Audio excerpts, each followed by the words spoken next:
જો બાળકો ધોરણ 1 વિષય ગણિત ગમત જેમાં પ્રકરણ 6 સમયમાં આજે આપણે આપણો સમય એટલે કે રોજિંદા કાર્યોનો સમય જે વિશે શીખીશું. હવે જેમાં શરૂઆતમાં છે આપણા દિવસ અને રાત. તો સવારમાં સૂરજ ઉગે એટલે દિવસની શરૂઆત થાય. જ્યારે સૂરજ સાંજે ઢળે એટલે સાંજ પડે એટલે કે રાત્રિની શરૂઆત થાય.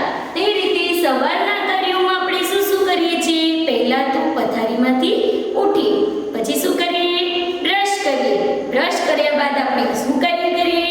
તો નાહવું ધોવું, સ્વચ્છ કપડાં પહેરવા, તૈયાર થઈ ચા નાસ્તો કરવો, ત્યારબાદ થોડું આપણું કાર્ય પતાવી અને શાળાએ જવું. આ રીતે બપોરના સમયમાં આપણે શું કરીએ છીએ? જેમ કે બપોરનું વાળું એટલે કે ભોજન કરવું, ત્યારબાદ ઘરમાં અનેક પ્રવૃત્તિઓ કરવી, અથવા તો શાળામાં હોય તો શાળામાં શું કરવું? ભણવું. તે રીતે આપણે દિવસ દરમિયાન નાહવા ધોવાથી માંડી શાળાએ જવા તૈયાર થવાથી માંડી નવરાશના સમયમાં બહાર જઈએ છીએ, ફરવા માટે જઈએ, કાં તો આપણે બજારમાં જઈએ શાકભાજી લેવા યા મમ્મી સાથે ખરીદી કરવા જઈએ. તે રીતે શાળાએથી સાંજે પાછા ફરીએ, અથવા તો સાંજે ઘરે હોય તો આપણે સાંજે શું કાર્ય કરીએ છીએ? જેમ કે ટીવી જોવું, બહાર રમવા જવું, સાંજે ગૃહ કાર્ય કરવું, સાંજે વાળું લેવું એટલે કે ભોજન કરવું. એ રીતે આપણે રાત્રિ સુધીમાં જમવાનું પતાવી અને ઊંઘવા સુધીના કાર્ય કરતા હોઈએ છીએ. હવે આપણે એ ઉપરથી કેટલીક ખાલી જગ્યાના જવાબ આપીશું.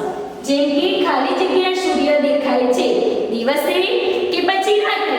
તો ક્યારે સૂર્ય જોવા મળે છે? દિવસે. તો આપણે અહીંયા લખીશું દિવસે. તે જ રીતે ખાલી જગ્યા તારા ઝબૂકે છે દિવસે કે પછી રાત્રે? તો તારા ક્યારે ઝબૂકે છે? તો રાત્રે. માટે અહીંયા લખીશું રાત્રે.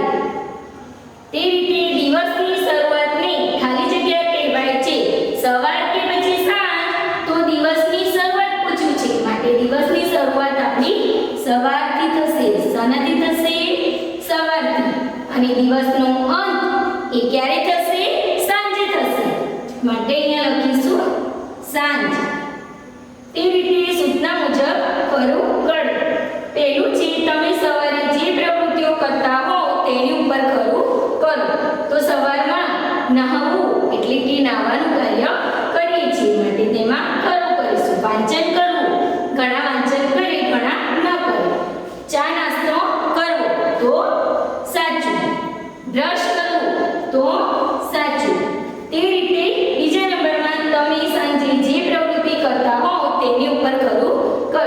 હવે સાંજની પ્રવૃત્તિમાં નાહવું ન હોય, રમત રમવી તો સાચું, શાળાએ જવું ખોટું, અને ટીવી જોવી એ પણ સાચું.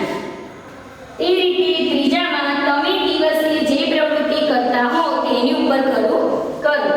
બ્રશ કરવું, શાક માર્કેટ જવું, ભોજન કરવું અને તરવા જવું. તો શું આવશે તેમાં? શાક માર્કેટ જવું, ભોજન કરવું અને તરવા જવું.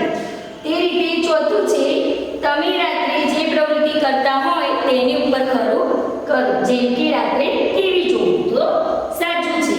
ઊંઘી જવું એ પણ સાચું છે. શાળાએ રાત્રે જઈ શકીએ? ન જઈ શકીએ.